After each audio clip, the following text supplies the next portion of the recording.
Thank you. Thank you, Mr. Fallon. I now recognize a gentleman from Texas, Mr. Gill. Thank you, Chairwoman Green, and I apologize. I'm getting over a cold, so I'm losing my voice here. Ms. Maher, I want to start with you. Just generally, would you say you generally agree or disagree with the following statement? The history of all hitherto existing society is the history of class struggles? I would not say I agree with that, sir. You're not. That's good to hear. It's interesting because a lot of your thinking, as expressed by your public statements, is deeply infused with economic and cultural Marxism.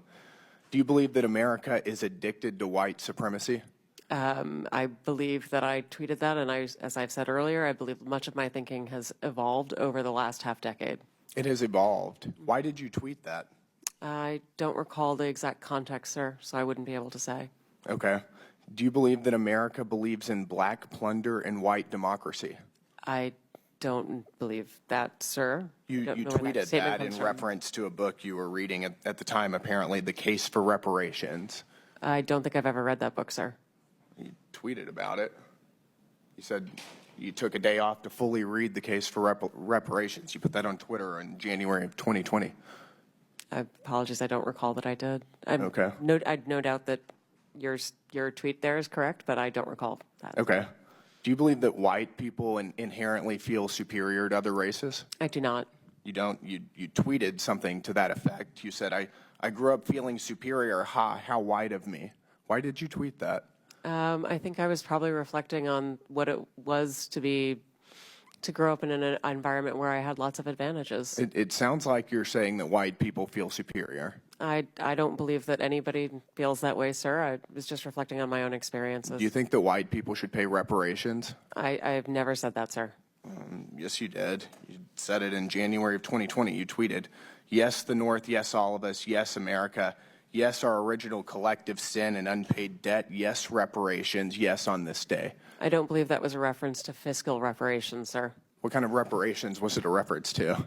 I think it was just a reference to the idea that we all owe much to the people who came before us.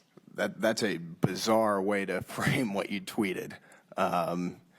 Okay, how much reparations have you personally paid?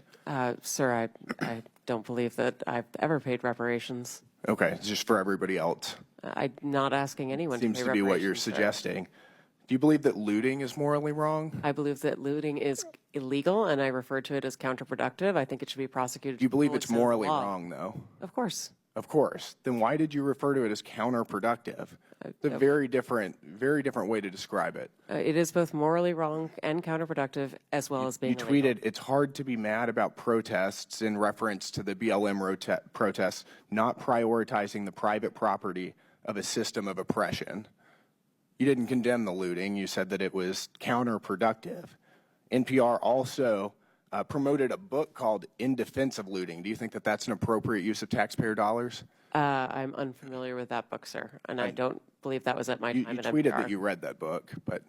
I don't believe that I did read that book, sir. Do you think that a few years ago, NPR educated America about, quote, the whole community of genderqueer dinosaur enthusiasts? Do you think that that's an appropriate use of tax dollars? I was not at NPR at the time, sir. That's not the question, though. Do you think that that's an appropriate use of our tax dollars? I think our tax dollars that we use are to be able to provide a wide range of perspectives. I'll take that as a yes. You do believe that that's appropriate.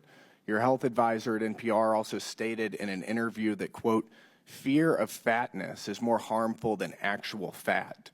Would you like to explain how fear of fatness is more harmful than actual fat? That's an editorial at NPR. I am not familiar with the editorial, and I don't believe that was published during my time here. It's called Diet Culture is Everywhere. Here's how to fight it. Do you think that that's an appropriate use of taxpayer dollars? I think any reporting on health is an appropriate use of taxpayer dollars, yes. And you think that editorializing that fat is not unhealthy is appropriate? I don't know what that article is, sir, and I'm not familiar with it, so I couldn't say. This is fake news.